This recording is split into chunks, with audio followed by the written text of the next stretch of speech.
चामराजनगर जिल्ह्यात एक धक्कादायक घटना घडली आहे। इथं पाणी पुरवठा करणाऱ्या एका कर्मचाऱ्यांना बरेच महिने पगार न मिळाल्यानं आणि अधिकाऱ्यांकडून छळ होत असल्यानं वैतागून जीवन संपवले।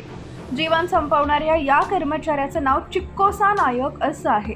तो 2016 पासून होंगनूर ग्रामपंचायतीमध्ये वॉटरमॅन म्हणून काम करत होता। जीवन संपवण्यापूर्वी चिक्कोसा नायक या कर्मचाऱ्यानं एक चिठ्ठी लिहून ठेवली होती। त्यामधून त्यानं काही गंभीर आरोप केले। मी 2016 पासून पाणी पुरवठा करण्याचं काम करत आहे। मला गेल्या 27 महिन्यांपासून वेतन मिळालेलं नाही। अनेकदा पंचायत विकास अधिकारी आणि ग्रामपंचायत अध्यक्षांना याबाबत विनवणी केली, मात्र कुणीही माझ्या विनंतीकडे लक्ष दिलं नाही। मी जिल्हा परिषदेच्या सीईओंकडेही याबाबत तक्रार केली, मात्र त्यावर काही कारवाई झाली नाही असा आरोप चिक्कोसा नायक यांनी त्यांच्या पत्रातून केला। त्यांनी पुढे लिहिले की जर मी सुट्टी मागितली तर बदली कामगाराची व्यवस्था कर असं सांगितलं जायचं। मला सकाळी 8 ते संध्याकाळी 6 या वेळेत ऑफिसमध्ये राहावं लागेल। मी पीडीओ आणि मोहन कुमार यांनी दिलेल्या त्रासाला वैतागून जीवन संपवत आहे।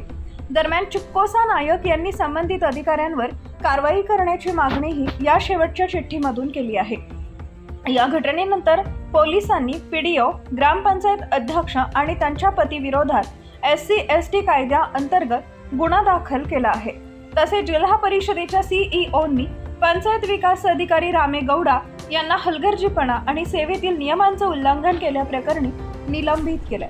दरम्यान भाजपाने या प्रकरणी कर्नाटकचे मुख्यमंत्री सिद्धरामय्या यांच्या नेतृत्वाखालील सरकारवर जोरदार टीका केली आहे। सरकारचा नाकर्तेपणा आणि कर्जात बुडालेल्या स्थितीमुळे कर्मचाऱ्यांना अनेक महिन्याचं वेतन मिळालं नाहीये असा दावा भाजपाने केलाय।